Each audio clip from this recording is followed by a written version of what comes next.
सिंधौली नेपाल में है अभी अभी। और हम जो मेन पॉइंट हम लोग का काठमांडू है, वहाँ पे स्टॉपिंग है हम लोग का। वक्त जो है काफ़ी सफ़र में गुजर चुकी है। अंधेरी जो है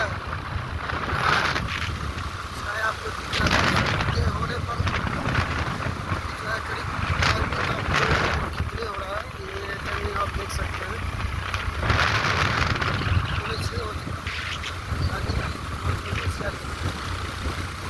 कोशिश है रात होने से पहले पहुँचे। सफ़र बहुत ही कठिन है, आप लोग देख सकते हैं इस तरह का नज़ारा है। ज़्यादा गति में चलाना तो है काफ़ी जो है घातक साबित हो सकता है। इसीलिए आप लोगों की दुआ से हम लोग जो है कोशिश करेंगे अच्छे से सुरक्षित रूप से अपने लक्ष्य को, जो लक्ष्य है पहुंचने वाली मंजिल हमारी, वहाँ पे पहुंचने का काम करें। चलते चलिए मिलते हैं। फिर नज़ारा दूसरा नज़ारा आपको मिलेगा दूसरे।